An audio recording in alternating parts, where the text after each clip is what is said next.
Je voulais donc aborder ce sujet-là à travers le prisme de la frugalité. Donc, cette frugalité dont je rappelle que l'étymologie, c'est la juste récolte des fruits de la terre. Donc, les fruits en question, ça serait le logement. Et donc, à la lumière d'un des grands débats que porte notre mouvement, qui est un des 4 engagements qu'on a mis en avant à la suite du livre Commune frugale, la révolution du ménagement, celui de réhabiliter, ne plus construire. Donc, c'est un des engagements qui porte le plus question, à tort à mon avis, parce qu'il y en a d'autres quand on gratte qui sont au moins aussi dérangeants. Et donc, juste pour dire, je ne vais pas forcément rentrer dans ce débat-là. Donc, il ne s'agit pas d'une interdiction dogmatique, mais il s'agit à chaque fois de ne plus répondre à toutes les questions territoriales par la production de mètres carrés neufs. La production de mètres carrés neufs n'est pas forcément la réponse à tout. Et donc, il faut au moins se poser la question, faut-il encore construire avant d'engager un projet? Et la créativité de ce mouvement de la frugalité heureuse et créative vient souvent des réponses alternatives qu'on va chercher et qui vont souvent être des réponses plus adaptées. Et là, en l'occurrence, effectivement, par rapport à la question du logement, cette mise en perspective, le fait de se poser, est-ce que c'est vraiment seulement une question de quantité de logement? Est-ce que la seule réponse à la crise du logement, c'est de continuer à construire du logement neuf? Ça paraît vraiment un impératif aujourd'hui, que le logement est pris en étau entre 2 crises. Donc, d'un côté, cette crise du logement, par rapport à laquelle, depuis le temps qu'on produit du logement et qu'on n'arrive pas à la résoudre, je pense que ça devrait quand même suffire à éveiller quelques soupçons. Donc, le logement pris en étau entre ces besoins toujours non satisfaits et cette crise écologique, puisque l'approche qui consiste à systématiquement poursuivre l'urbanisation, continuer à s'étendre pour répondre au projet, commence quand même à toucher quelques limites, on va dire, planétaires en termes de fonctionnalité des écosystèmes, qui sont un besoin au moins aussi fondamental que le logement. Et donc, effectivement, on a toujours ce dilemme avec, jusqu'à il y a encore peu, des associations en faveur du droit au logement, de la crise du logement qui n'ont de cesse que de réclamer, de maintenir, voire d'augmenter l'effort de construction de logements sociaux. Et puis, effectivement, les efforts parallèles pour maîtriser l'artificialisation des sols et la destruction des écosystèmes, donc un effort qui n'a toujours pas commencé à démarrer depuis 40 ans qu'il y a des lois là-dessus, et qui est donc souvent perçu comme mettant en danger les politiques de logement. Donc le ZAN notamment, là, le zéro artificialisation, là je n'arrive toujours pas à le dire, artificialisation nette, étant donc perçu comme devant nécessairement contribuer à raréfier le foncier constructible et donc à augmenter les prix et à aggraver le problème, quoi. Et donc, effectivement, pour lancer le débat sur la spéculation et le logement, il me semble quand même qu'il est grand temps de sortir de cette opposition entre besoin en logement et besoin d'écosystèmes fonctionnels, et que justement la question de la spéculation foncière et immobilière se trouve au cœur de ces 2 crises, un peu comme un des nœuds et un des liens. Et voilà, donc personnellement, moi, plus j'étudie ces 2 questions et plus je vois tout ce qui les rassemble. Donc déjà, on a des phénomènes tout à fait comparables quant à l'accaparement des terres agricoles les plus rentables, ou même ne serait-ce que effectivement la mise en balance financière de la question de l'usage du sol, la non prise en compte des biens communs, que ce soit en termes nourriciers ou en termes de logement, l'acceptation comme inévitable des désastres et des inégalités, et puis le recours à des compensations, à des mécanismes de compensation comme seule réponse. Le logement social étant, alors je vais un peu vite, on pourra y revenir, mais j'ai souvent l'impression que le logement social étant au dysfonctionnement des marchés immobiliers, ce que la compensation écologique est à la destruction des écosystèmes. C'est-à-dire qu'il y a un truc qui ne fonctionne pas, qui ne permet pas que tout le monde se loge normalement. Donc, on a des systèmes de compensation qui sont au passage payés par tous, tandis que les dysfonctionnements ne sont pas à l'avantage de tous. Et donc, je vais aller assez vite là, dans cette introduction avec effectivement, je vais énumérer effectivement quelques pistes pour remettre en question la piste de la quantité de logements comme seule réponse à la crise du logement. Donc déjà, je pense que ça, c'est des graphiques qui ont beaucoup circulé par rapport à l'artificialisation, par rapport à cette opposition entre préservation des sols et besoin en logement. On voit que l'artificialisation des sols a complètement décroché par rapport aux besoins démographiques. Donc, l'artificialisation, c'est la courbe rouge et le bleu, c'est la démographie. Donc, on voit bien qu'on répond à bien autre chose que des besoins en logement dans ces productions-là. On commence également à parler des questions d'occupation des logements. Donc, à gauche, c'est un graphique que m'a envoyé Isabelle Ray donc, sur effectivement la part des logements vacants, des résidences secondaires, des résidences principales. Et à droite, c'est un graphique qui a été publié dans le cadre de l'ADEME et de... bon, j'ai oublié l'autre mouvement, le mouvement de Jancovici, là, ça m'échappe. Donc, qui va même jusqu'à étudier la sous-occupation des logements donc occupés occasionnellement, sous-occupés, etc. Donc, ça fait partie d'un deuxième paramètre parmi les pistes de soupçon que j'évoquais. Et surtout, ce que je voudrais mettre en avant, c'est que au-delà de la quantité de logements, il me paraît qu'il y a au moins 2 paramètres économiques fondamentaux, donc des paramètres d'ordre économique par rapport auxquels produire plus de logements n'apportera aucune réponse. Donc la première question, c'est celle de la proximité de l'emploi. On ne manque pas de logements partout, on manque de logements à proximité de l'emploi. Or, l'emploi se concentre, donc tout ça c'est lié à la métropolisation, elle-même liée à la mondialisation, à la déterritorialisation des emplois, etc. Et donc, ce n'est pas en construisant plus qu'on va résoudre ces questions. En revanche, par nos projets urbains et par la mise en doute du fait de devoir uniquement construire plus, on peut commencer à réfléchir à d'autres solutions pour effectivement reterritorialiser les emplois et pas répondre uniquement avec des questions de logement.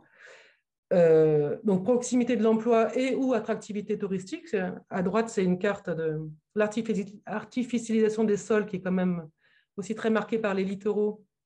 Et à gauche, effectivement, tout ce qui se passe dans le Pays Basque notamment, qui est particulièrement marqué par la concurrence entre le logement affecté à des usages touristiques et donc une crise du logement particulièrement aiguë dans ces régions-là, mais il n'y a pas que le Pays Basque en France. Et le deuxième grand paramètre économique, c'est celui dont on va parler ce soir-là, dont Isabelle surtout va nous parler, du prix des logements. Et donc, ça, ce n'est pas uniquement lié à la quantité de logements, c'est lié au fonctionnement des marchés, c'est très lié au taux des crédits. Effectivement, plus les crédits sont bas, plus les gens qui ont le droit d'emprunter, donc une certaine catégorie de la population peut acheter des logements, et donc voilà, ça participe aussi à un certain accaparement, en tout cas des logements. C'est des questions de patrimoine, d'inégalité, de spéculation, de financiarisation et d'accaparement avec un S, parce qu'effectivement, il y a plein de débats autour de ce terme-là, qui peut concerner à la fois la question des multipropriétaires. Sont sortis, là, il y a quelques mois, pas mal d'articles aussi sur cette question de la multipropriété, avec même des particuliers qui vont posséder plus de 10 logements, etc. Ou la question, effectivement, de l'investissement institutionnel dans le rachat de patrimoine, de logements sociaux, etc. Donc voilà, je vais aller assez vite sur ces graphiques-là. En revanche, vous pourrez les télécharger à la fin de la réunion. Donc effectivement, sur l'effort, le taux d'effort entre 2001 et 2013 et 2017, donc source INSEE, donc avec des efforts toujours plus compliqués. Et puis, quelques graphiques qui sont tirés du travail de Jacques Frigit, donc, qui est un économiste spécialiste des prix du logement qui travaille au ministère depuis une trentaine d'années et qui a même, donc vous trouverez, donc tout ça c'est téléchargeable en ligne sur la page du ministère. Il a même regardé les prix des logements à Paris depuis 1200 avec des choses très intéressantes sur les effets de la Grande Peste, la guerre de 100 ans, des grands conflits mondiaux, etc. Je ne vais pas rentrer dans ces détails-là. Mais en gros, juste pour cadrer un petit peu le débat, donc, Jacques Frigit a mis en valeur ce qu'on appelait le fameux tunnel de Frigit, c'est-à-dire, donc c'est ce qu'on voit là, c'est-à-dire qu'il y a un lien, une corrélation, il y avait en tout cas une corrélation entre le niveau moyen, le revenu des revenus des ménages, qui est cette courbe en bleu, et puis le prix des logements à l'accession. Et ce qu'on constate, c'est que depuis la fin des années 80, on est complètement sorti de ce fameux tunnel de Frégis, c'est-à-dire que le prix des logements n'est plus en lien du tout avec le revenu moyen des ménages. Donc, pour affiner un petit peu ce qu'on peut observer quand même, oui, alors cette courbe bleue, ici, c'est la courbe des loyers, et la courbe noire, c'est la courbe des prix des logements anciens. Donc, ce qu'on peut souligner, c'est que ce décollage du prix des logements concerne surtout l'accession, et tandis que le prix des loyers est resté constant. Ça n'empêche que le poids du loyer pour les locataires a plus que doublé. Donc ça peut paraître comme un paradoxe, mais ça n'en est pas un. C'est-à-dire que l'indice INSEE des loyers est resté constant par rapport aux revenus de l'ensemble des ménages locataires et propriétaires. Mais si on regarde juste par rapport aux revenus des locataires, ceux-ci se sont considérablement appauvris. Il y a aussi un effet effectivement d'augmentation des loyers parce que le confort des logements a augmenté. Mais donc, par rapport effectivement à l'appauvrissement des locataires, le poids du loyer a plus que doublé. Et donc, il a effectivement un des derniers indices par rapport à ces éléments préalables, c'est que d'après ce même monsieur Jacques Frigit, donc, qui travaille au ministère et qui s'est sans doute très mécontent du dessin que j'ai accolé à la citation, c'est ça que j'ai mis que l'illustration était très indépendante, tout à fait indépendante de son travail. Ce qu'il a montré, c'est que même si on construisait plus de logements en France, ça n'aurait qu'un effet minime sur les prix des logements. Si on construit 370 000 logements supplémentaires par an en France, ce qui est à peu près de l'ordre des objectifs de construction territoriaux, toutes choses égales par ailleurs, ça ne fait baisser le prix des logements que de 1 à 2%.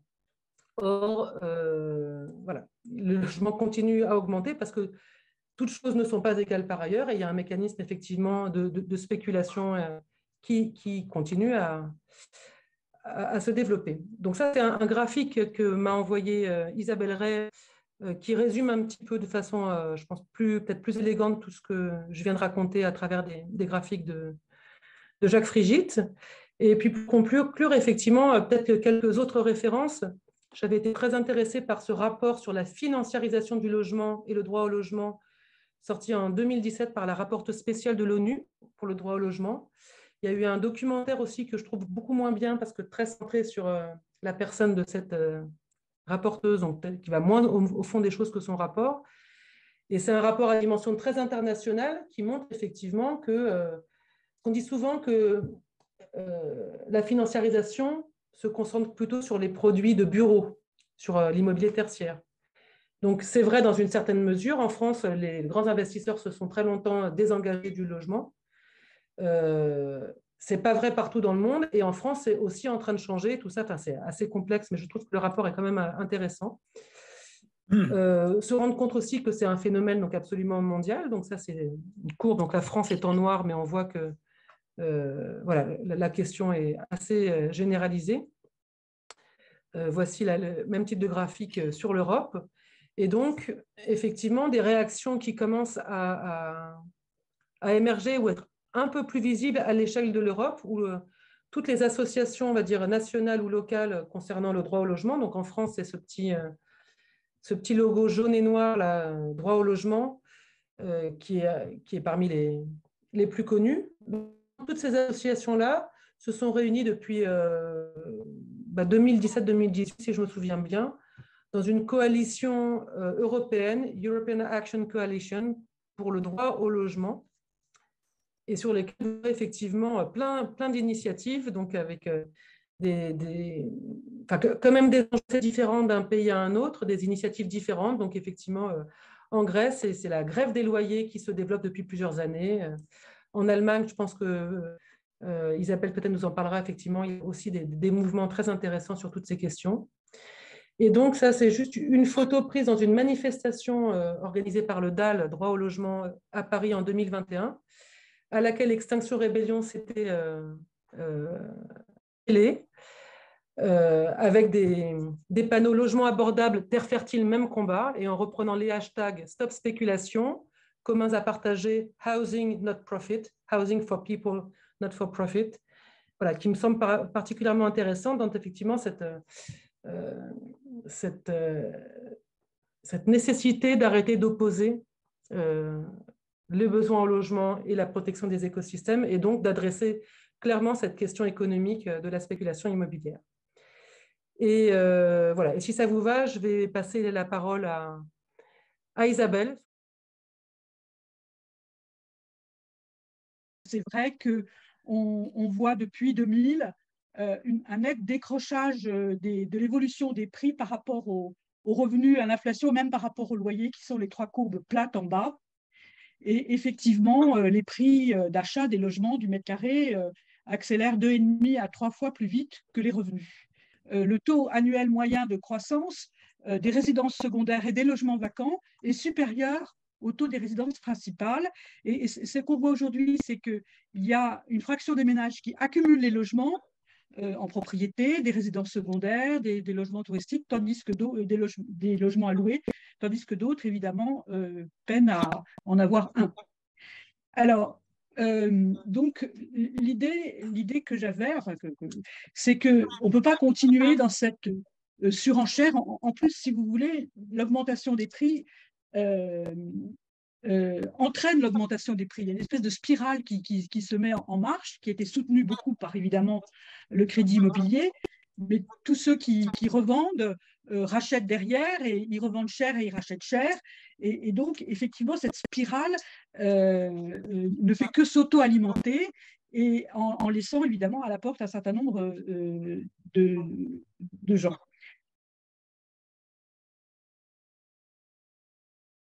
Pour faire face, il n'y a pas 36 000 solutions. Il y a, pour que les gens aient un logement abordable au sens européen du terme, ils appellent ça l'affordable housing, ça veut dire que considère qu'un logement abordable si son coût n'excède pas 30% des revenus.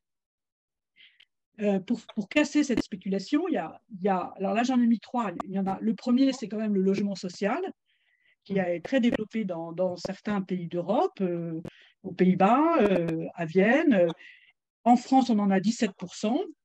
Mais il y a aussi des formules que certains appellent la post-propriété, des statuts un peu hybrides entre location et propriété, qui, si vous voulez, ont l'avantage de donner aux habitants plus de maîtrise sur leur logement, ce qui est quand même important. Et donc, il y a trois dispositifs. Le Community Land Trust, qui est né aux États-Unis, les coopératives d'habitants qui sont nées aux Pays-Bas, en Suisse. Et c'est assez amusant de voir que ces modèles antispéculatifs viennent quand même de pays très capitalistes. Et puis, la France, grâce à la loi Duflot, a adopté un système qui est une déclinaison du Community Land Trust, une déclinaison française du Community Land Trust, qui s'appelle l'organisme foncier solidaire et le bail réel solidaire. Pour contrer la spéculation, il y a deux mécanismes qui sont en œuvre. La dissociation entre le terrain et le bâti, c'est-à-dire que le terrain appartient à quelqu'un, une collectivité locale, un organisme non lucratif ou à lucrativité limitée, et le bâti appartient aux résidents. Ça a l'intérêt que ce terrain peut être gratuit s'il est donné, mais il peut aussi être financé par des prêts à très long terme, sur 60, 70 ans, 80 ans, 100 ans. Et au lieu de l'acheter sur 25 ans comme chez nous, si on l'achète sur 100 ans, on divise par 4 le coût de la charge foncière, et ce qui permet d'avoir des prix moins chers. Mais la dissociation entre le terrain et le bâti n'empêche pas la spéculation. Il y a en France, par exemple, ou même à Londres, cette dissociation existe. En France, ça existe à Lyon, avec les hospices civils de Lyon, les hôpitaux de Lyon qui détiennent le foncier de tout le quartier des Bretons. Ça n'a pas d'intérêt si on ne contrôle pas le prix de revente. Et donc, on peut se passer de dissociation entre terrain et bâti, mais on ne peut pas se passer du contrôle du prix de revente. Et donc, à Lyon, par exemple, il y a beaucoup d'immeubles qui sont bâtis sur des terrains qui sont loués à l'Hospice civil de Lyon, mais la spéculation se fait sur le bâti. Il n'y a quasiment pas de différence de prix entre des appartements qui sont en pleine propriété et des appartements dont le terrain appartient aux Hospices civils de Lyon.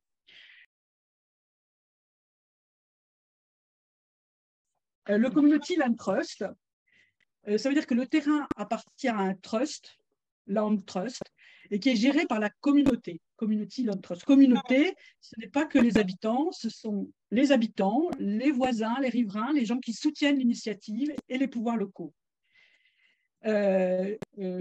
Chaque appartement est acheté par son occupant, qui règle aussi une redevance pour la location du terrain. Et les résidents ont un statut de quasi-propriétaire. Ils peuvent faire des travaux, léguer leur capital. Et c'est eux qui empruntent et c'est eux qui achètent le bâti. Mais quand il repart, il y a un contrôle par le Community Land Trust sur l'acheteur et sur le prix. Il y a différentes formules. C'est assez libre. Le Community Land Trust peut mettre ce qu'il veut un petit peu dans ses statuts. Soit il reçoit le prix qu'il a acheté et un peu indexé à 2 ou à 3%, ou indexé sur le revenu moyen du local, parce que ce qu'il voudrait, soit il a ce qu'ils appellent un partage équitable de la plus-value entre le Community Land Trust et l'occupant, le résident. Il reçoit 25% de la plus-value. Il y a une estimation du bien qui est faite quand il veut partir.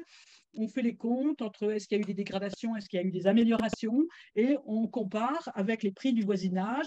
On dit, ben voilà, c'est tant, et donc vous avez droit à 25% de la plus-value. Donc, ce n'est pas complètement antispéculatif, mais les suivants auront quand même accès à un logement moins cher que le marché privé.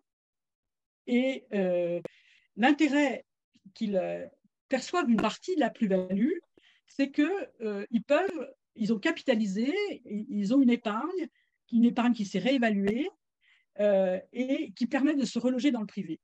Et donc, un des grands community land trust est à Burlington, dont Bernie Sanders est maire, dans le Vermont, c'est au nord-est des États-Unis.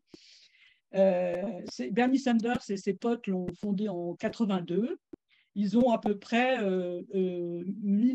3000 logements, et dont 600 en community land trust, en acquisition, et le reste en location. Il y a aussi une dimension très communautaire avec beaucoup d'activités, d'animation, de soutien, etc. Oui, alors, ce que me disait Brenda Torpy, qui a dirigé ce Champlain Housing pendant une trentaine d'années, je l'ai rencontré à Bruxelles.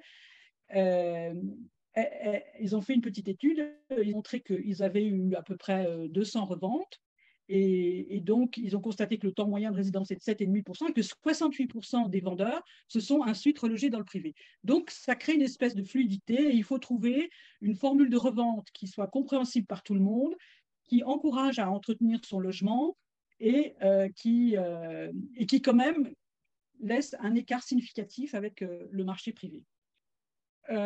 Alors, en Europe, on a essayé de reprendre ce système. Le Royaume-Uni, l'Irlande, qui sont pays anglo-saxons, sont très proactifs. Alors, je dis que les CLT aux États-Unis, c'est très sur le contrat, et ils n'ont pas eu besoin de faire de loi pour promouvoir ce modèle. Alors, il y a des réalisations en Belgique, à Bruxelles et à Gand. Ça, c'est à Molenbeek, c'est une des communes de Bruxelles-Capitale. C'est un immeuble en briques qui a été réhabilité. Et puis là, sur la photo du milieu, en fait, une partie de cet immeuble a été construite sur le toit d'un supermarché. C'est assez amusant. Et je vous ai mis aussi la photo parce qu'il y a aussi une dimension communautaire très forte, des activités. Il y a par exemple des ateliers vélo pour que les gens apprennent à faire du vélo et à réparer leur vélo. Donc, pour l'instant, il y a 100 logements qui sont livrés, et il y en aura une centaine un peu dans les tuyaux. C'est assez innovant. Il y a par exemple, dans un des Community Land Trust, il y a une maison de naissance où les femmes peuvent venir accoucher. Il y a une maison de mourance où les gens peuvent venir finir leur vie. Donc, c'est quand même socialement très intéressant. C'est des gens assez modestes qui accèdent ainsi à la propriété. On sent chez eux une vraie fierté de devenir propriétaire. Et il y a chez eux 4 prix selon les revenus des personnes, 4 prix, et ils revendront au prix qu'ils ont acheté, plus aussi 25% de la plus-value locale. Ils ont reproduit ici la formule américaine du Community Land Trust. Et le land, le terrain, est acheté par des fondations et aussi soutenu par la ville de Bruxelles.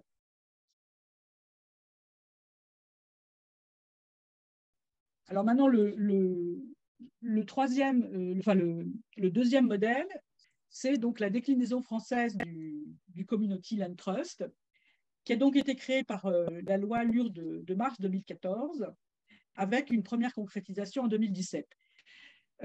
Alors, donc le terrain, il y a un organisme foncier solidaire qui est non lucratif, qui détient le terrain. Dans la pratique, je vous ai dit qu'il y avait à peu près 126 OFS qui sont créés en France. C'est souvent à l'initiative des collectivités locales ou des bailleurs sociaux ou des établissements publics fonciers, qui sont des établissements qui font des réserves foncières, des établissements publics. Donc, vraiment, c'est le public qui crée ça. Et ils construisent ou ils font construire par un promoteur ou ils rénovent.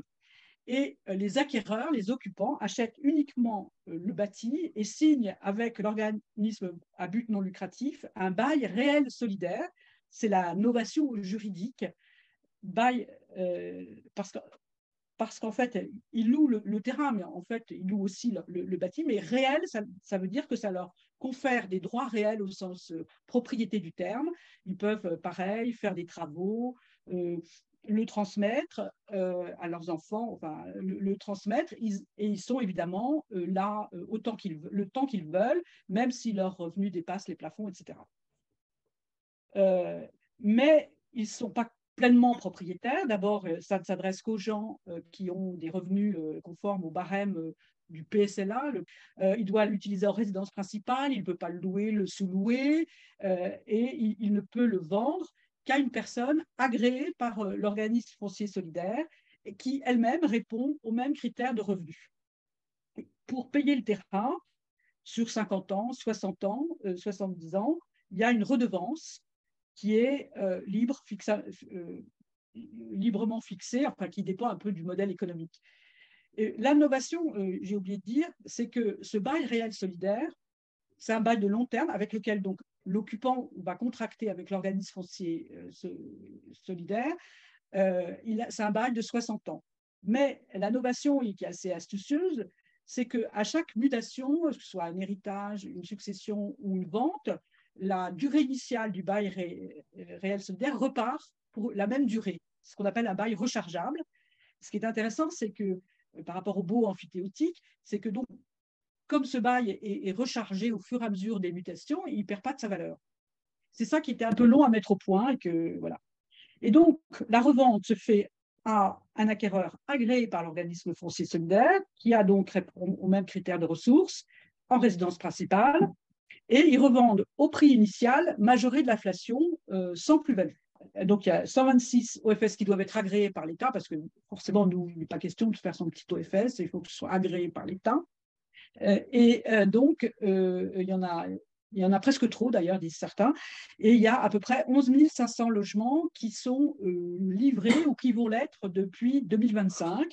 Il y a des villes très proactives qui promettent de faire 1000 logements par an. Paris, par exemple, Lyon, Rennes. Rennes, je crois que c'est 600. Bordeaux, même Marseille veut s'y mettre. Et donc, il y a des villes très, très proactives là-dessus. Et leur objectif, c'est de créer un stock de logements durablement abordables. Il faut dire que les villes sont très partantes pour ce système parce que beaucoup de villes sont interventionnistes sur leur marché immobilier. Ils sont assez actifs dans ce domaine parce qu'ils disent on pérennise l'aide municipale ou métropolitaine, on pérennise l'aide municipale ad vitam aeternam. Ce système fait que, par exemple, à Paris, le mètre carré est vendu 5 094 €, c'est-à-dire 2 fois moins cher que le prix d'accession. Donc, effectivement, en fait, ce système, plus on est dans des zones chères, c'est-à-dire où le poids du foncier est fort, plus ça marche. C'est ça qui est intéressant. Et puis, ça peut aussi marcher pour de la réhabilitation, etc. Là, tout à l'heure, j'avais à Bandol. C'est intéressant le cas de Bandol, parce que c'est une ville qui est carencée en termes de logement social. Et vous savez, quand le préfet, la loi Solidarité et Renouvellement Urbain, quand le préfet décrète une commune carencée, il a le droit de préemption, il confisque le droit de préemption au maire, il a même le permis de construire, ça emmerde un peu les maires. Et donc, Bandol était dans ce cas-là, et le préfet a pris l'arrêté de carence, et le lendemain, il a préempté une résidence de tourisme qui appartenait à une caisse de retraite qui la vendait, une résidence de tourisme dans la commune de Bandol. Une très belle résidence de tourisme faite par Jean Dubuisson, avec vue sur mer, magnifique vue, etc. Et ils vont la transformer. Ils sont en train de la transformer en logement social et en 30 logements OFS BRS. Et je crois qu'ils viennent de livrer là. Donc, je trouve que c'est intéressant de voir qu'il y a une loi nationale, la loi SRU, qui dit vous devez faire du logement social. Le préfet qui dit vous ne l'avez pas fait, c'est moi qui vais le faire. Et donc, je saisis une opportunité. Alors, évidemment, ça a été très tendu. Les commerçants, tout ça, disaient mais non, on a besoin de résidences de tourisme, etc. Évidemment, la municipalité n'était pas très contente, mais finalement, ils se sont réappropriés le projet et je crois que ça vient d'être livré. Là, je les avais au téléphone, mais je n'ai pas vu encore les gens. On se dit que cet OFS BRS qui permet de garder un certain contrôle de qui y habite, etc. Et puis, par exemple, si quelqu'un ne peut plus payer ou ses charges ou son crédit immobilier, l'organisme solidaire peut intervenir, reprendre le logement, le faire en locatif, enfin, ne pas laisser la copropriété à la banque. C'est ma critique, c'est que théoriquement, il y a des habitants qui sont membres du conseil d'administration de l'OFS, mais en fait, c'est très administré. C'est fait un peu sans les habitants, quoi. L'opération de Saint-Vincent-de-Paul à Paris, c'est participatif, les gens ont été associés à la conception du bâtiment. Alors, dans l'OFS, il y a les pouvoirs politiques, les fondateurs et normalement un représentant des habitants, mais j'en ai encore jamais vu. Puis comment il est nommé, comment il est élu, ça reste un peu flou, ça.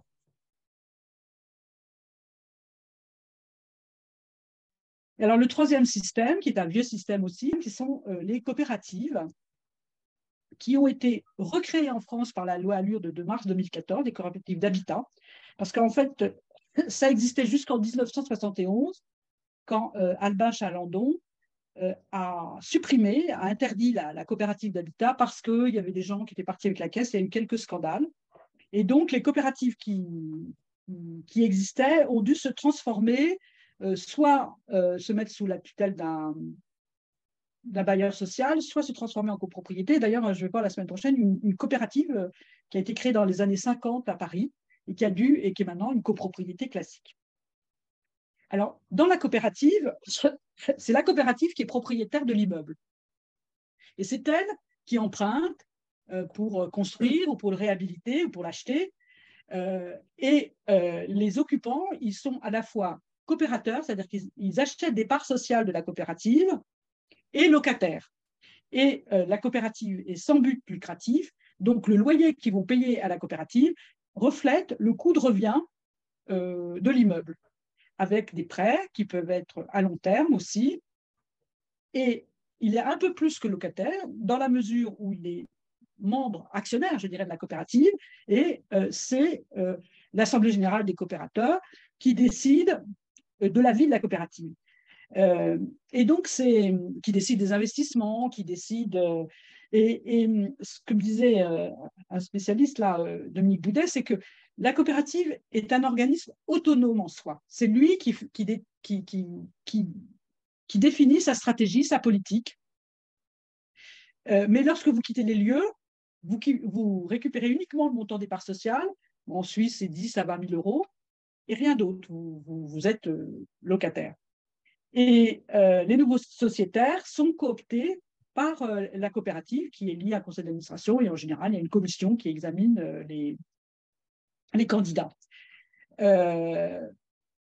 Donc, en France et surtout à Bicop, bon, le mouvement est encore assez embryonnaire. 25 sont en fonctionnement, à peu près 1000 logements à venir, mais vous voyez, c'est pas énorme. Mais il y a des pays, et là tu peux aller, il y a des pays, notamment les pays de tradition locataire. Il y a beaucoup de locataires, comme la Suisse. La Suisse est un pays de locataires. Et en Suisse, et c'est pareil aussi en Allemagne, aux Pays-Bas, à la fin du 19e siècle, au moment de l'industrialisation, beaucoup d'ouvriers sont arrivés dans les villes, Genève, Bâle, Zurich, Amsterdam. Il y avait un problème effroyable de logement et ils se sont groupés pour construire des immeubles et se loger. Et souvent, là-bas, c'était les charpentiers, les cheminots. Par exemple, à Genève, il y a la coopérative qui s'appelle Les Ailes et qui a été fondée par les employés de la Swissair. La Swissair n'existe plus, mais ils sont près de l'aéroport, etc. Donc, c'était sur une base assez syndicale, assez corporatiste, mais au sens professionnel, et souvent inspirée par les socialistes. Et donc, il y a eu ces coopératives qui existent toujours, qui fonctionnent toujours, qui sont très professionnelles et qui aboutissent avec des loyers quand même beaucoup moins chers que le loyer privé. Et plus ça va dans le temps, plus l'écart se creuse entre le marché privé et ce marché des coopératives. Et puis, il y a eu aussi dans les années 90 un mouvement de squatteurs à Genève, à Zurich, où là, il y avait beaucoup d'immeubles vides et des squatteurs se sont occupés les bâtiments.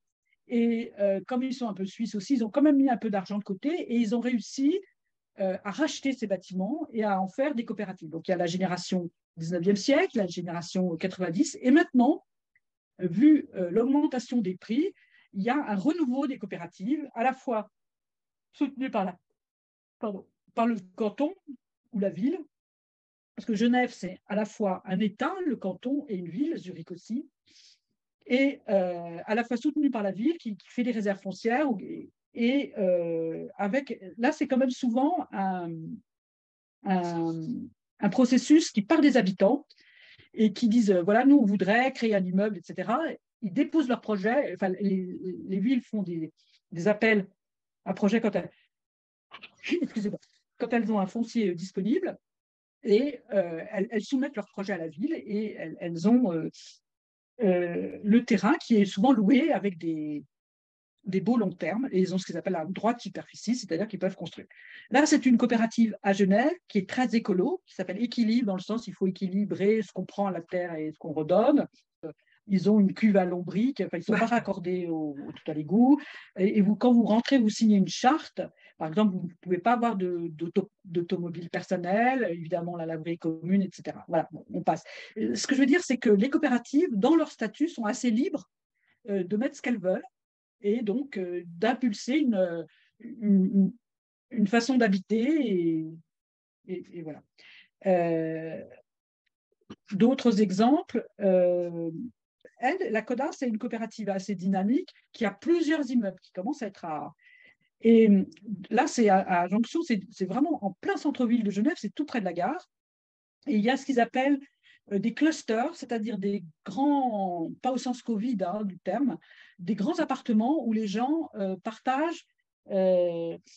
Ils ont à la fois des petits studios avec une kitchenette, une salle de bain, et à la fois une cuisine commune, etc. C'est vraiment une espèce de colocation. Et ce qui est intéressant, c'est qu'ils peuvent, si par exemple, ils m'ont expliqué, ils avaient 10 femmes qui voulaient vivre ensemble, et ben, ils leur ont fait un cluster pour elles. À Zurich, il y a aussi ce qu'ils appellent, il y a des chambres d'hôtes, c'est même des hôtels d'hôtes. Alors, les opérations nouvelles, elles ont entre 80 et 100 logements quand même. Avec ce que me disait le hall d'accueil, c'est quasiment un lobby d'hôtel avec les boîtes aux lettres, la laverie, une cafétéria. C'est vraiment très, très luxueux en volume, en espace. C'est assez impressionnant. Voilà, bon, à Zurich aussi. Alors, Zurich, alors à Genève, il y a à peu près 5% de logements qui sont en coopérative et ils veulent passer à 10%. Zurich, il y a 25% des logements qui sont en coopérative. Alors, Zurich, comme Genève, sont des villes de locataires, à 85% locataires, 80% locataires. C'est important parce qu'il y a la culture de la propriété, mais ils sont habitués à être locataires, quoi. Et il y a quand même quelque chose de très important en Suisse, c'est que d'abord, ils limitent les résidences secondaires et surtout, les étrangers qui n'habitent pas, qui sont non résidents, n'ont pas le droit d'acheter. Et alors, ce qui est très vertueux aussi, c'est que dans le coût de revient, on compte l'amortissement de l'immeuble, c'est-à-dire que les futurs travaux sont provisionnés. Et donc, ils sont en très bon état. Nous, on souffre en copropriété, c'est que les gens ne provisionnent pas de travaux. Et donc, après, quand il faut les payer, il n'y a pas d'argent. Parce que là, il y a de l'argent. Et puis aussi, ce qui est intéressant, c'est que les loyers baissent au fur et à mesure du temps. Parce que la coopérative emprunte. Et puis, en Suisse, ils ont un système de crédit où le capital est remboursé. C'est un amortissement dit linéaire, c'est-à-dire que c'est la même part de capital qui est remboursée et la charge financière, les taux d'intérêt décroissent au fur et à mesure qu'ils ont remboursé le capital. Donc, à la fois, les taux d'intérêt ont baissé, à la fois, le fait de rembourser du capital fait baisser la charge financière, donc on peut baisser les loyers. Et puis, de toute façon, ça se décide en Assemblée générale. Qu'est-ce qu'on fait de l'argent, etc. Est-ce qu'on reconstruit, est-ce qu'on densifie? Parce que là, elles sont quand même, les anciennes copropriétés qui avaient vu, coopératives qui avaient vu là, sont en train de densifier aussi. Là où il y avait des maisons, ils font des immeubles. Ils ont quand même, il y en a qui ont beaucoup de terrain. Alors, il y a quelques coopératives en France. Oui, alors ça, c'est à Lyon. Enfin, c'est pas à Lyon, c'est à Vaux-en-Velin. Et c'est Chamarel, je ne sais pas si vous connaissez. Là, il y a 16 logements. C'est des gens qui se sont dit, on va se faire un immeuble pour notre vieillissement, pour bien vieillir ensemble. C'est vachement intéressant ce qu'ils ont fait. C'est pas très beau, mais... et donc, ils ont fait des appartements assez petits, 48 mètres carrés ou 65 ou 48 mètres carrés. Et quand je disais à cette dame, la Chantal, mais c'est quand même pas beaucoup, 48 mètres carrés, elle dit, oui, mais on s'allège. On ne va pas laisser des maisons pleines de trucs à nos enfants. Il va falloir virer tout ça. On ne veut pas léguer un fardeau et aussi notre dépendance. On ne veut pas léguer ce fardeau à nos enfants. Et donc, tout le rez-de-chaussée, ce sont des espaces communs. Là, c'est le potager. Et sur chaque palier, sur chaque étage, il y a un palier avec des bibliothèques communes, des placards communs où on met la table à repasser, l'escabeau, etc. Donc, tout ça, ça ajoute au mètre carré que l'on a, évidemment. C'est avec des salles de bain plates, tout ça. Et là, l'immeuble est en paille et il est très bien isolé. Et je crois qu'il dépense 30 € de charge par mois. Il y a un qui habitait une tour des Vaux-en-Velin. Il me dit mon loyer, parce que c'est une coopérative, mon loyer est égal aux charges que je payais dans ma tour à Vaux-en-Velin. Voilà, donc c'est. Et donc, alors, ils gèrent ensemble. Ils ont une réunion toutes les semaines où ils doivent être présents ou représentés. Là, à Berlin. Alors, Berlin, c'est une ville de locataires aussi, à 85% de locataires, et qui avait beaucoup, beaucoup de logements sociaux. Mais ils les ont vendus dans les années 90, avant et après la réunification de l'Allemagne, alors que Berlin avait une tradition pareille de coopérative, de logement social. Il y en reste quelques-unes qui datent de 1920, 1930, qui sont assez belles. Et là aussi, donc, il y a un mouvement de coopérative qui renaît avec un dispositif assez intéressant. C'est-à-dire qu'il n'y a pas beaucoup de copropriété. Les immeubles appartiennent soit à des familles, soit à des fonds d'investissement, etc. Et quand ils mettent en vente un immeuble, les locataires de l'immeuble ont 6 mois pour faire une contre-proposition et racheter l'immeuble à la place d'un acheteur. Parfois, ça marche, parfois, ça ne marche pas. Et donc, il y a un mouvement de jeunes coopératives qui sont là pour aider à trouver des financements, à trouver le modèle économique. Voilà. Alors, là, je préfère, là, c'est une coopérative nouvelle. Et eux, ils ont un cluster de 800 mètres carrés partagé par 22 personnes. Alors, il y a toutes les formules, il y a chacun peut avoir son appartement, mais là, et aussi énormément d'espaces communs, de salles de répétition, toutes plus grandes et plus belles les unes que les autres. Mais là, le problème, c'est que notre hôte en a convenu, c'est qu'ils ont fondé ça, mais ils ont permis aux coopérateurs d'avoir une option d'achat. Et figurez-vous que 50% des coopérateurs ont exercé leur option d'achat. Donc, un appartement qu'ils ont acheté 200 000 €, il est aujourd'hui revendu 700 000, 800 000 €. Oui. La coopérative est assez libre dans ses statuts, etc. Et au moment où ils ont fondé la coopérative, ils ont prévu cette option d'achat. Donc, vous voyez, ça peut être fragile. D'accord. Donc, en fait, c'est un immeuble intéressant, mais pas pour le point de vue de la spéculation, puisque ça peut basculer assez vite. Alors, Barcelone, la ville, et notamment la maire Ada Colau, vous savez, qui s'était beaucoup battu contre les saisies immobilières, qui avait fait une plateforme anti-saisie, PAH, donc qui est devenue maire, qui a été réélue il n'y a pas si longtemps. Elle a aussi lancé un programme de coopérative sur des terrains que la ville, soit qui appartiennent à des promoteurs privés, mais la ville a des droits sur 30% des superficies qui appartiennent aux promoteurs privés. Et donc là aussi, elle fait des appels d'offres entre groupes de coopérateurs alors, qui peuvent construire et acheter des immeubles. Alors ça, c'est à Amsterdam. Alors Amsterdam aussi, c'était une ville du logement social qui est né aussi des coopératives, les charpentiers, les mariniers. Ils ont eu ce qu'on appelle, dès 1920, tout un tas d'architectes socialistes qui disaient qu'il faut aller construire des palais pour les ouvriers, l'école d'Amsterdam. Et en fait, après, ces coopératives ont été plus ou moins fusionnées et absorbées par des bailleurs sociaux plus classiques. Et il y a un renouveau, la ville d'Amsterdam. Là aussi, la politique libérale a fait que les bailleurs sociaux ont été très durement attaqués, on leur a pris de l'argent, on les a sommés de se regrouper, on l'a sommé de vendre du logement social. À Amsterdam, il y avait 74% de logements sociaux, soit coopératifs, soit logement social plus classique. Il n'y en a plus que 45%, ce qui est beaucoup. Mais voilà. Et donc, quand même, Amsterdam, dans ces nouveaux quartiers, attribue des lots à des coopératives. Alors là, c'est une qui a été inaugurée en avril. Là. Et vous voyez, il y a ces grands madriers de bois sont de la récupération de madriers. C'est très écologique. Et là aussi, il y a des clusters. Bon, vous voyez, ce n'est pas encore tout à fait fini. L'immeuble est vraiment intéressant.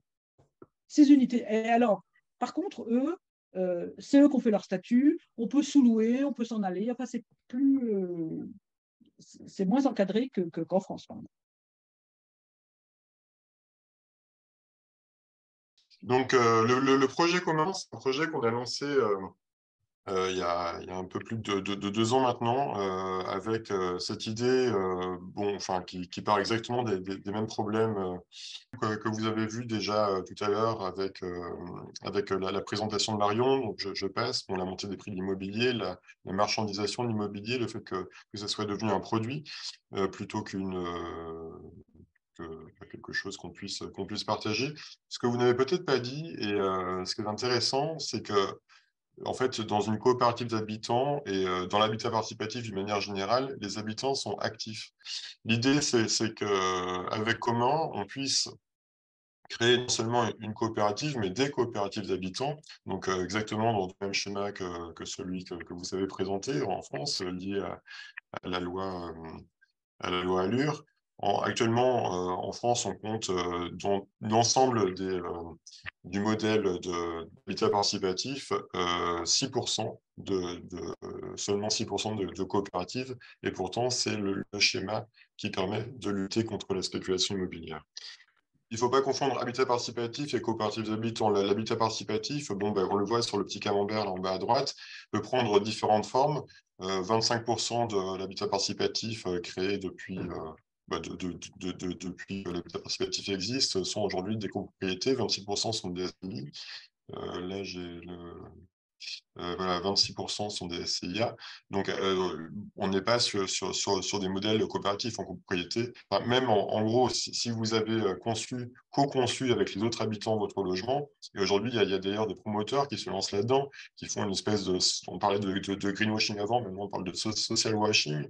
Donc, globalement, pour se confronter non, que la coopérative d'habitants est la solution. Il ne s'agit pas juste de créer une seule coopérative, mais de créer un outil, donc cet outil commun, pour favoriser et multiplier les projets de coopératives d'habitants, donc suivant les coopératives françaises. Donc, qu'est-ce que commun? Commun, c'est...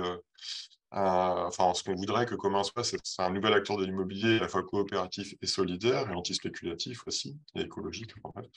Ce ne soit pas seulement une coopérative, parce que pour le moment, la plupart des coopératives qui sont montées en France, comme l'habitat participatif d'ailleurs, sont des projets uniques, c'est-à-dire c'est un groupe d'habitants qui se réunit et qui monte sa coopérative, et puis le projet s'arrête là. Enfin, une fois que le projet immobilier est monté, l'initiative bon, la coopérative d'habitants a sa vie, mais les projets ne sont pas multipliés. Et il s'agirait d'avoir un ensemble de coopératives qui soient à la fois conçues, gérées par les habitants sous forme participative, non spéculative, mais aussi qui puissent multiplier en fait les projets.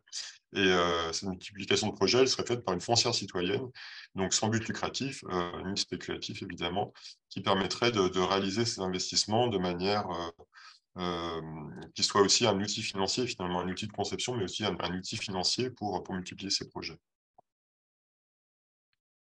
Comment ça pourrait fonctionner? Donc, il s'agirait d'abord de pouvoir acquérir du foncier, donc soit des bâtiments vides, du foncier, ou, pardon pour ce mot, Marion, que je n'aime pas, de dents creuses, mais bon, bref, des parties qui soient un peu en sous-densité, dans des zones périurbaines, par exemple, qu'on pourrait légèrement densifier en densification douce.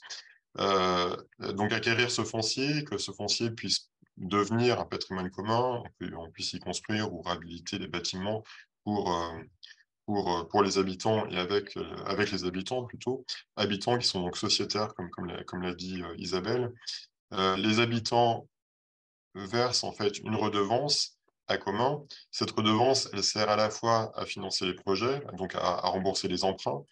Elle sert aussi à l'entretien, et ça, c'est vraiment quelque chose de très important, comme tu l'as dit, Isabelle, mais on l'a actuellement dans la rénovation d'un autre immeuble qui a été réalisé il y a 40 ans en habitat participatif. Et effectivement, là, le coût de la rénovation n'est pas provisionné. Alors, c'est légalement obligatoire pour toutes les copropriétés de provisionner de l'argent pour rénover sa copropriété. Malheureusement, cette loi n'est pas appliquée.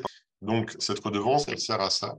Et une partie de la redevance qui ne servirait pas donc à financer les projets ou qui ne servirait pas à rembourser les emprunts, ou en tout cas, une fois que les emprunts sont remboursés, ça devient du capital. Et ce capital, finalement, peut se transformer en part sociale. Et c'est là où, en fait, dans la redevance, les habitants sociétaires remboursent, via leur redevance, remboursent les emprunts qui ont été faits pour la coopérative et du coup acquièrent des parts sociales qui peuvent être récupérées en cas de départ. Donc on est sur un schéma un peu hybride par rapport aux sociétaires suisses qui mettent 20 000 € sur la table au départ et repartent avec 20 000 €. Là, en gros, un sociétaire qui serait resté 40 ans dans son logement et qui aurait en fait payé des redevances et donc acquis des parts sociales de son immeuble pourrait récupérer une partie de l'argent qu'il aurait mis. Donc, il y a une partie qui serait allée vers le provisionnement de la rénovation, mais une partie qui serait récupérable en part sociale. Le locataire qui aura payé une redevance, peut-être pas équivalente, mais une redevance peut-être inférieure au prix d'une location, pourra en récupérer peut-être la moitié de sa redevance, à peu près, la moitié du montant de la redevance, sous forme de part sociale. Il récupère ses parts sociales, il peut revendre ses parts sociales et donc récupérer son argent. Bon, ça, c'est le modèle théorique. Après, évidemment, ça serait des choses à consolider avec des juristes, avec des économistes pour préciser tout ça, mais globalement, on sait combien coûte un bâtiment, enfin, la construction d'un bâtiment, on sait combien coûte sa rénovation, et on peut assez facilement, en fait, calibrer les choses pour qu'il y ait une vraie transparence financière dans ces projets, et que les habitants aient un vrai contrôle, en fait, de l'argent qui est investi dans son habitat. Le fonctionnement aussi écologique, c'est-à-dire qu'aujourd'hui, on sait que en Île-de-France, principalement pour ce projet de commun, Francilien consomme l'équivalent de 3 planètes, en termes un peu plus de 3 planètes en termes de ressources disponibles. Et il s'agit de réduire au maximum cette empreinte avec ce type de projet, donc non seulement avec une construction qui soit saine et écologique, économe en ressources et en consommation, mais aussi de vie qui permettent de mutualiser des espaces, ça c'est important. Et puis la participation des habitants à la vie locale du quartier, par exemple, qui permet aussi d'aller vers plus de sobriété et de frugalité. Alors, a besoin pour ce projet commun. Bon, on est un petit groupe, on essaie de se voir tous les mois, mais c'est pas simple parce qu'on fait ça évidemment complètement bénévolement et sur notre temps libre. Donc, on a besoin de plus de coopérateurs, même si, bon, pour l'instant, on ne communique pas encore énormément, donc on n'est pas très nombreux. On a besoin évidemment de foncier et je pense que dès qu'on aura trouvé des lieux pour commencer à faire des projets, on pourra accélérer en fait le montage de cette foncière coopérative. On a besoin d'ingénierie. On parlait là du montage financier qui est esquissé, mais en fait, tout ça aurait besoin d'être un peu plus travaillé. Et puis, bien sûr, les besoins financiers qui pourraient être en fait au départ sous forme de prêts, de titres participatifs, parce que c'est un modèle qui existe pour les sociétés coopératives, de dons, etc. Alors, équilibre, vous en avez parlé déjà. Effectivement, il y avait déjà une présentation d'équilibre, mais enfin, juste pour dire que équilibre, c'est une coopérative d'habitation qui nous inspire fortement pour mettre en place ce projet de commun. Il y a à Lyon Habitat et Partage, qui est également une foncière citoyenne qui se base sur le même modèle, qui a 3 projets actuellement en construction, peut-être plus aujourd'hui. Ça, c'est une diapo qui est un peu ancienne et qui fonctionne exactement de la même manière que ce que je viens de présenter pour commun, c'est-à-dire multiplier les coopératives d'habitants avec des loyers des loyers ou des redevances qui servent au financement des projets. Et une partie de part acquisitive qui se transforme en épargne. Et puis, une coopérative qui n'est pas une coopérative de logement, mais qui nous inspire aussi très fortement dans son fonctionnement, c'est Terre de Liens.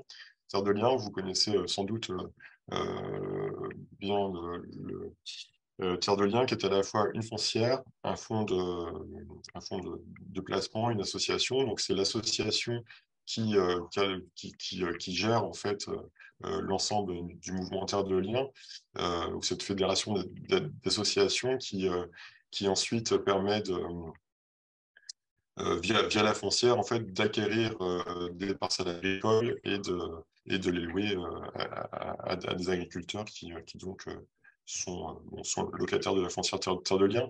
Mais cette triple structure en fait est assez inspirante parce qu'elle permet justement de dissocier la gestion, enfin déjà le mouvement bénévole de l'association Terre de Liens qui dirige en fait l'ensemble, le fonds qui lui récolte les dons de terrain notamment et la foncière donc, qui s'occupe de la location. Et donc commun pourrait prendre cette forme-là à la fois associatif, fonds et foncière.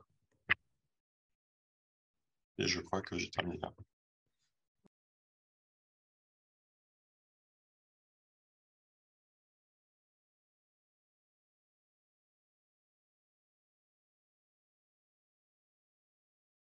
C'est la notion de valeurs qui sont vraiment défendues, notamment par cette COP, qui sont aussi bien d'ailleurs des valeurs écologiques, sociales, politiques, de partage, de coopération, de solidarité. Enfin, ils ont conservé ces valeurs auxquelles ils accordent une importance capitale, y compris pas que sur la production du logement. Et ça aussi, c'est quelque chose, moi, m'avait beaucoup frappé, c'est que les capacités, y compris liées à la production de ce type de logement, comme il n'y a pas évidemment de profit dans le montage économique de ces opérations, mais il y a de la marge économique qui existe réellement, ça permet de financer des espaces, voire même des équipements qui peuvent être évidemment pas simplement destinés aux habitants,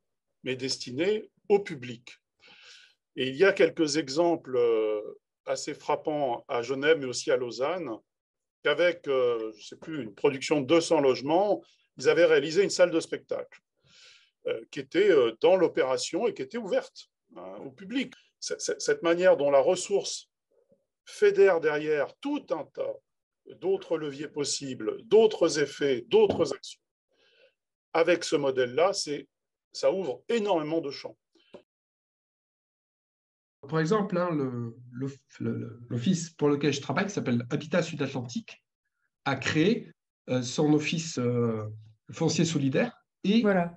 son DRS. Donc, voilà, il est en mariage avec la communauté Pays Basque. Hein. Donc, effectivement, on est encore dans du top-down, c'est sûr, mais c'est l'échelle. C'est la seule échelle qui est viable pour l'instant. Après, effectivement, à l'intérieur de ça, ils agissent soit en acteur foncier, soit en opérateur de logement.